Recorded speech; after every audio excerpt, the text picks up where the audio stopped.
Hello and welcome to the Nomiki Show. I am Nomiki Konst, and this is democracy in action. Yeah, you said you gave her one more time, like you're going to do something. Are you serious? No, you are not. No. She's not under arrest. What is For what? Under arrest for what? For trying to see something that our governor is doing? Why is she under arrest? Our governor is signing a bill that affects all Georgians, and you're going to arrest an elected representative.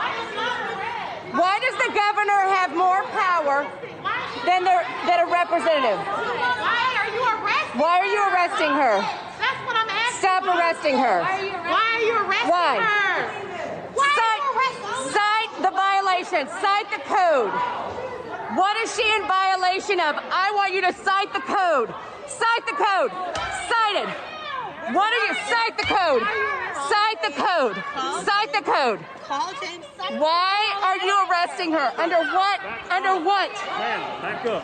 Get out of the way. Under what law are you arresting her? Why are you arresting her?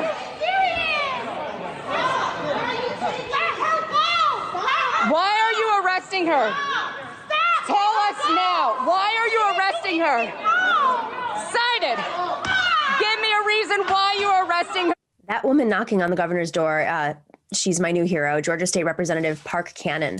On the other side of that door was the governor of Georgia, Brian Kemp, who's signing an outrageous piece of legislation, a law that will make it harder for thousands, possibly hundreds of thousands of Georgians to vote, a law that will make it harder to vote by mail. And if you don't want to vote by mail, it'll be harder to find a place to drop your ballot off early because there's early voting. And if you want to line up at your polling place, okay. While you're waiting, this law bans anyone from bringing you food or water because we've seen those lines in recent elections. We aren't just losing the soul of our democracy right now. We are losing our humanity. The Republican-controlled state legislature passed this heinous law so they could win by suppression what they are losing in voting. They lost 3 statewide elections last year for president and for 2 Senate seats, flipping the Senate. So what was their solution? Work harder, fight to convince voters to vote differently next time? No. Their answer is to stop people from voting, to block their access, to suppress the vote. Governor Kemp signed this law last night behind that locked door. Representative Cannon tried to force open that locked door. Actually, she just knocked on it. Let's just be very clear. She knocked on that door because she thought it was her right to see him sign that law, to bring public scrutiny down on Governor Kemp for this anti-democratic legislation. And you saw the response. State police arresting a member of the state legislature inside the Capitol for the offense of, as they were being told that they were arresting a sitting lawmaker for nothing. A woman of color who they took into an elevator alone with them. For what? For requesting to observe her governor signing a piece of legislation she dissented from? The image of armed police officers leading elected representatives off in handcuffs should chill every American. They didn't answer what code, what they were citing the arrest for.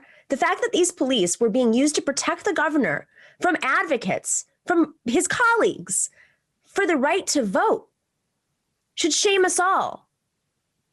This is authoritarianism. This is how fascists operate. This is Jim Crow.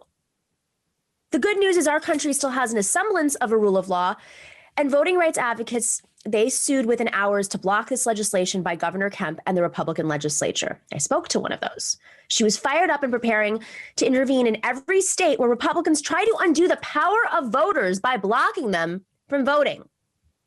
Make no mistake, this is a civil rights issue for our time. It is a civil rights fight for our time. I'll give Republicans credit for this. They are not subtle. They are trying to hold back the popular tide by keeping eligible voters from actually voting. Young people, people of color. And we can't let them win. We must stand with Representative Cannon and with every legislator and every advocate in every state who is knocking on those locked doors. We must fight to keep the Republicans from taking back our deserved right to vote.